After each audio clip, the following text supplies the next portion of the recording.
Buenos días y bienvenidos a Iceberg de Valor, el podcast de inversión basado en el Value Investing.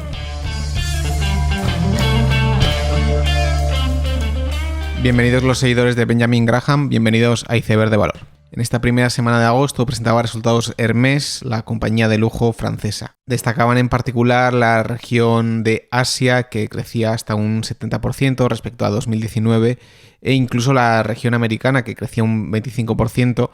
que contrasta con el crecimiento nulo de Europa, incluso descendía un 3%, e incluso Francia, que descendía ventas un 16%. También hay que remarcar que las líneas que más crecen dentro de Hermès son la parte de relojes, con un crecimiento de un 80%, e incluso la línea de otros, que incluye la parte de muebles y joyería. Es verdad que la pandemia global ha cambiado las tendencias y las costumbres de mucha gente, pero parece que algo que no cambia es el hambre que tiene Asia por el lujo y de cómo las compañías europeas se están aprovechando de forma extremadamente lucrativa. Pero quizás la noticia que más titulares ha captado en esta semana ha sido la adquisición de Afterpay por parte de Square. Se trata de un movimiento tectónico en el mundo de los pagos y de hecho todas las empresas de procesamiento de pagos sufrían una ola de pesimismo después de esta fusión, donde Square en el lado del consumidor tiene la Cash App,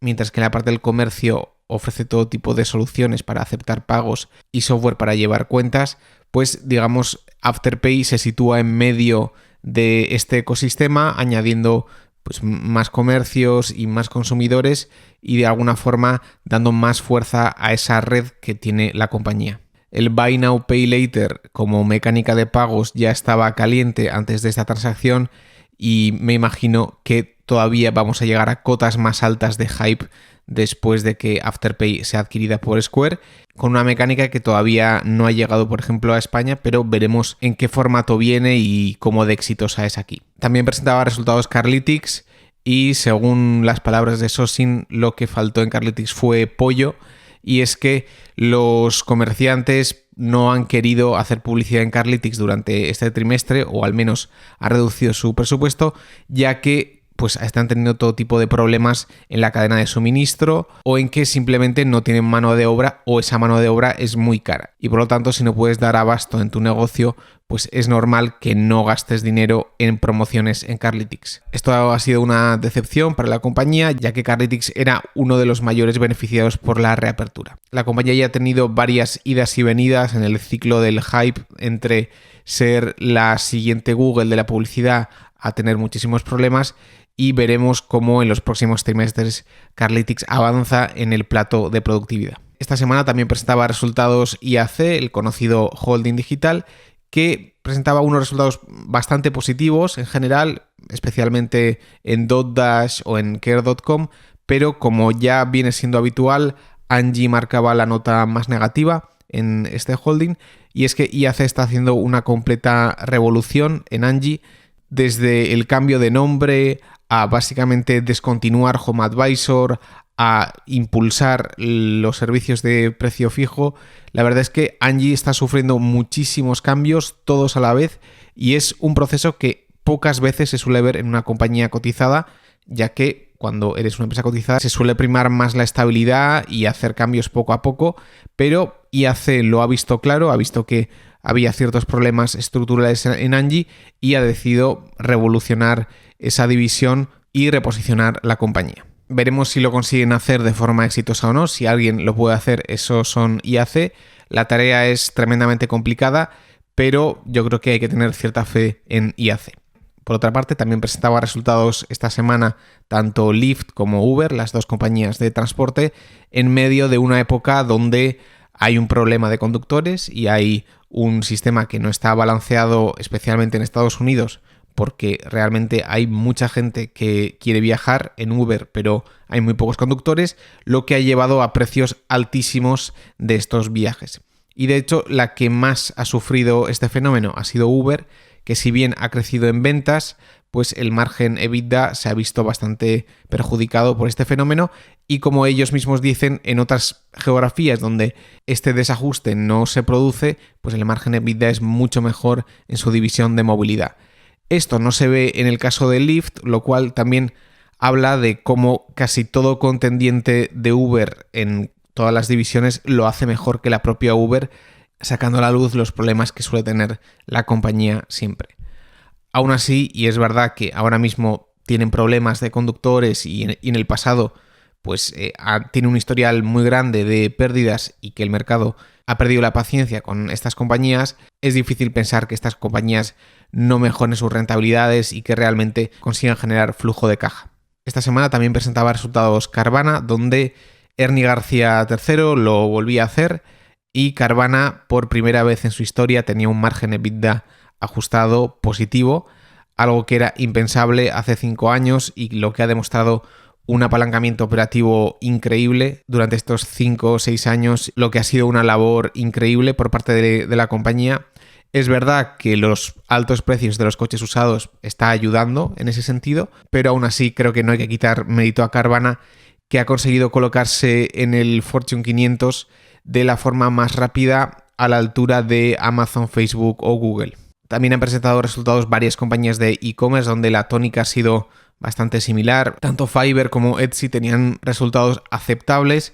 pero su guidance a futuro era peor del que se esperaba, con esas comparables tan difíciles y con cierta incertidumbre que evidentemente a los inversores no les ha gustado mucho. En el caso de Etsy, las mejoras en la compañía siguen, las labores para que la gente se baje la aplicación de Etsy pues están surtiendo efecto, con los efectos positivos que eso tiene en el tráfico orgánico, y por otro lado las iniciativas para que los vendedores tengan un servicio mejor y más homogéneo pues también están surgiendo efecto. Pasando ya a sectores más áridos, nunca mejor dicho, presentaba resultados Arcosa, que fue una spin-off de Trinity hace unos años y que es una empresa de materiales de construcción, áridos y agregados, además de otras divisiones de transporte, donde tenía un trimestre bastante malo, por una parte por el mal tiempo, el tiempo húmedo que ha hecho en Estados Unidos, y por otro lado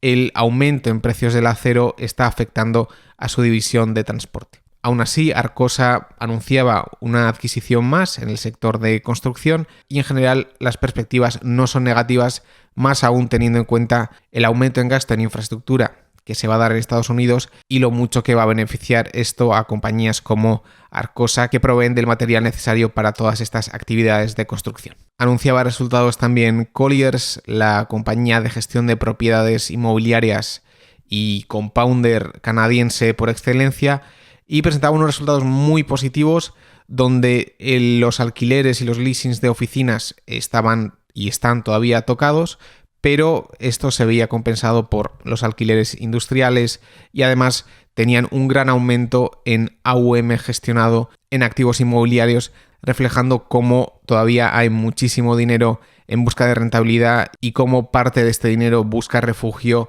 en activos inmobiliarios y cómo compañías como Colliers que gestionan este tipo de inversiones se benefician de ello. Finalmente también presentaba resultados Virtu Financial, la conocida market maker americana, que tenía un trimestre flojo, pero como siempre no es por causas propias, sino siempre por causas externas en un trimestre donde la volatilidad ha sido baja, y hay que recordar que los market makers viven de una volatilidad alta y por lo tanto pues este digamos es el trimestre valle para Virtu, donde es verdad que hay iniciativas de crecimiento orgánico bastante importantes,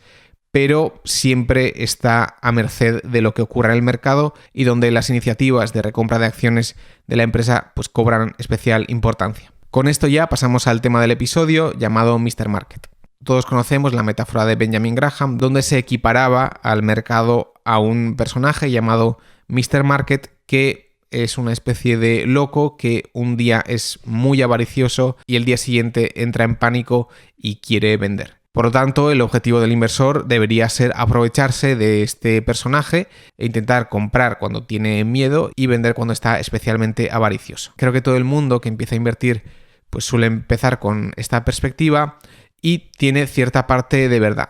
Aún así, con el paso del tiempo uno va aprendiendo y creo que lo habitual es que con el tiempo uno empieza a respetar y ver que no es un completo loco y no siempre que entra en pánico está equivocado o siempre que se emociona se pasa de frenada. Y creo que un caso que ejemplifica esto que estoy comentando es el de Google en este trimestre. Alphabet está claro y todos coincidiremos que es una empresa de alta calidad y que ha compuesto altas tasas de retorno durante mucho tiempo. Sin embargo, sorprende que antes de los resultados de Q2 la acción de Google se hubiera revalorizado un 60% este año. Posteriormente vimos en los resultados del segundo trimestre que el core de Google, los anuncios de búsquedas, habían aumentado un 60% respecto al año pasado.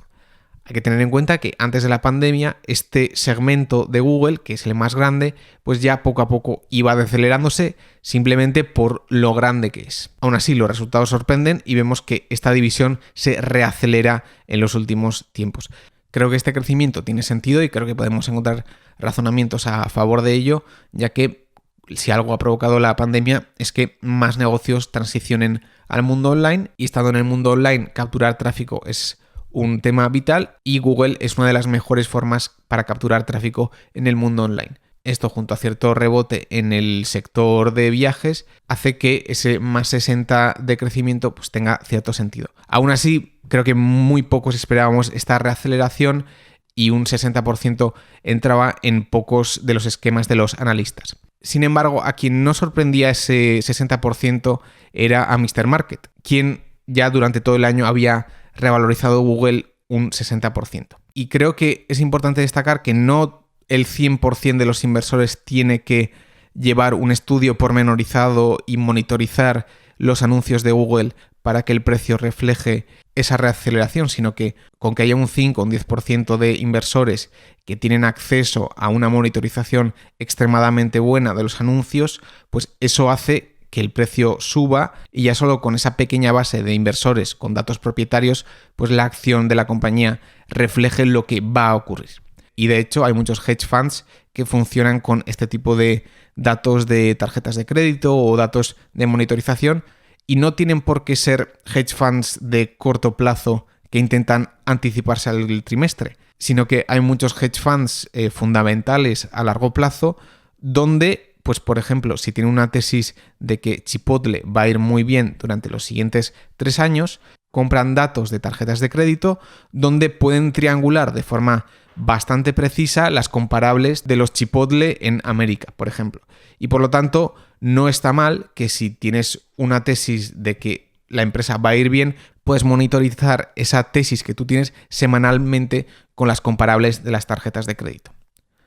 Por lo tanto, estos datos existen y con suficiente escala, ya que son muy caros de obtener, es posible obtener casi las comparables de ciertas compañías antes de que estén publicadas. Y por lo tanto, estos actores es probable que puedan mover a corto plazo la acción hasta un precio más objetivo, ya que arbitran una información conocida. Por lo tanto, a corto plazo es posible que Mr. Market sea más inteligente de lo que nosotros creamos. Aún así, y siempre queda un rayo de esperanza,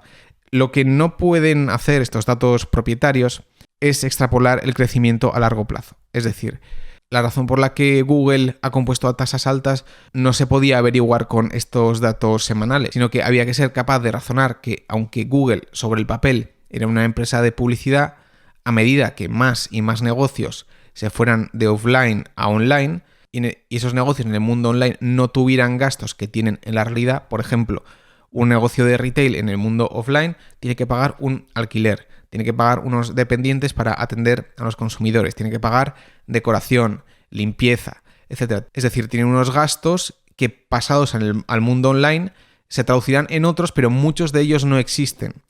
Y por lo tanto, un gasto muy importante es el de atraer tráfico a tu tienda online. Y esa forma de atraer tráfico es Google. Y por lo tanto, en el trasvase de estos negocios de offline a online, muchos gastos que antes entraban en la categoría de alquiler, por ejemplo, y que no tenían nada que ver con la publicidad, son capturados por Google, que ellos lo clasifican como publicidad, pero en el esquema clásico se puede decir que no es simplemente publicidad, sino que abarca diferentes verticales. Y por lo tanto, es este conocimiento el que permitía saber que Google tenía un TAM mucho más grande que el de la publicidad, que es un sector relativamente pequeño en el mundo y que no crece tanto, y eso ha hecho que Google año tras año pudiese mantener las tasas de crecimiento batir a las expectativas de los analistas y muchos inversores y componer a largo plazo. Y por lo tanto, la conclusión de este episodio es que no hay que subestimar a Mr. Market en el corto plazo, pero la clave de componer valor a largo plazo